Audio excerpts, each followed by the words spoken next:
You sent a man to his death to protect a lie. And that night, the night the Ute drove away and didn't come back, they trusted you more than they ever had before. That's where this ends up. But to understand how you get there, you need to go back 11 years, to a windowless room in Canberra, to the moment someone looked at you and said, "There's not much holding you to who you are." They meant it as a qualification. They had no idea it was a prophecy. 29 years old, single, no kids. A ghost in the specific way the AFP values: no attachments, no anchors, nothing that pulls you back hard enough to compromise the work. The legend takes 6 months to build. You become Damien Cole, heavy-handed debt collector from Perth, running from a syndicate beef that left 2 men hospitalized and your name on a list you needed to get very far from. The AFP surgically adds a knife scar to your ribs, 4 centimeters, pale, convincingly old. A violence credential, a calling card that opens the right doors. By the time you land in Sydney, you are not performing Damo. You are Damo, the agent you used to be, is a stranger whose face you can barely assemble. 4 in the morning, a Blackton flat that smells like mold and old takeaway. The clubhouse in Western Sydney before anyone else is awake. Every bike gleaming before the patched members surface. Then the beer runs. Then standing guard at the gate while the cold comes off the western plains through your jacket like it isn't there. The beatings are designed with specific intent. 3rd week. A patched member named Azza hits you from behind in the car park without warning. You go forward into the concrete and come up bleeding, and your entire nervous system fires the AFP response: controlled, measured, defensive positioning, and you kill it in the half-second before it shows. You come up swinging like a man from Northbridge who has been hit before and hit back before and has no complicated relationship with either. Azza watches you for a long moment. Then he nods and walks away. You go back to the flat that night and sit on the edge of the bed. Not because it hurt, because of how easy it was to become something else. How completely the training disappeared when something more fundamental took over. You lie there in the dark and wonder what that something is, whether it was always there, whether Damo is a costume you put on or a version of yourself you finally let out. That thought follows you into sleep. It is still there in the morning. Your handlers in Parramatta are pleased.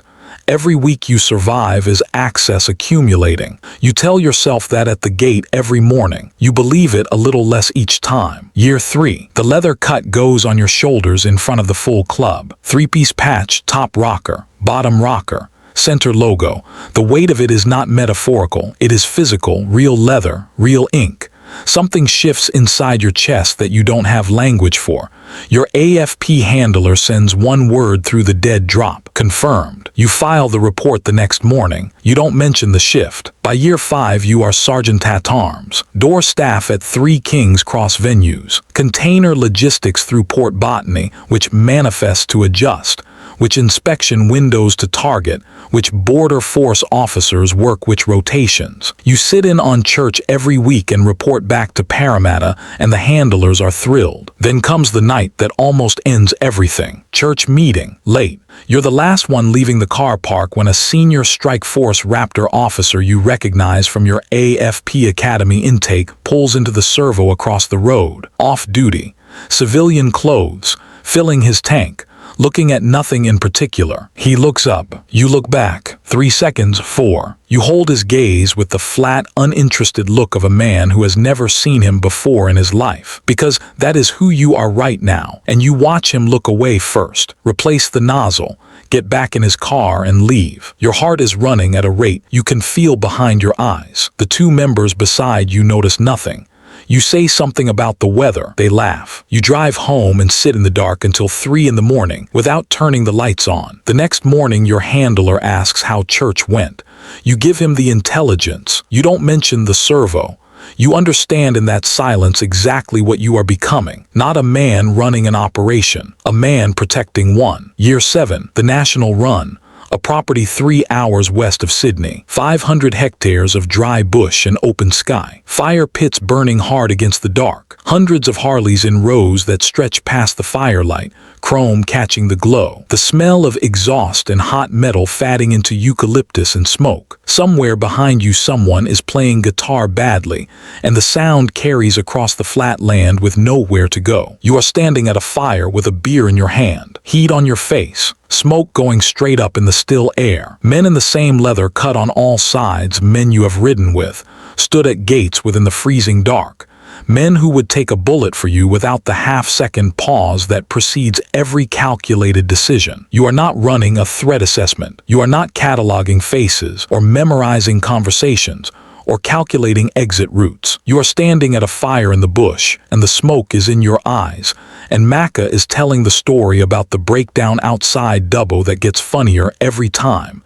And the president is laughing the way a man laughs when he is home, and you feel, for the first time in 7 years, that you are standing in exactly the right place, not performing it, just in it completely, without remainder. The realization should alarm you. It doesn't. It feels like putting down a weight you forgot you were carrying, like muscles that had been holding something for years release all at once, and you can't quite remember what you were even holding. You file the report the next morning. You don't mention the fire. You write about shipment volumes and the Newport Botany contact and a shifting alliance between 2 senior members. Your handler responds with commendations. You close the laptop. The badge in your drawer feels like a prop from a film you stopped watching years ago. Year 10. The club president sits you down alone in the small office off the main room. 22 years running this club. Built from a handful of prospects and a rented shed into something that has its own economy, its own courts, its own army. He looks older than he did in year 3. You've watched him age. You know the way his face settles when something is wrong before he says a word. His face is settled now. He tells you there's a rat. Strike Force Raptor has been intercepting too many shipments. The pattern is too consistent for bad luck. Someone inside the club, someone with access, someone trusted a long time. He wants you to find them. He is asking you to find yourself. You tell him you'll investigate. You walk out into the car park and drive 3 suburbs away and park on a quiet street and sit there for 2 hours, not processing options, processing what you already know you're going to do. There is a mid-level member who has been skimming from the pokies for 11 months, not working for anyone, just stealing quietly from brothers. You have known for 6 weeks and saved it without knowing why. Now you know. You build the false evidence trail over 4 days, the most technically precise work of your life, cleaner than anything you built for Parramatta. Fake communication intercepts, manufactured financial patterns, a timeline that places his name adjacent to every compromised shipment with a circumstantial density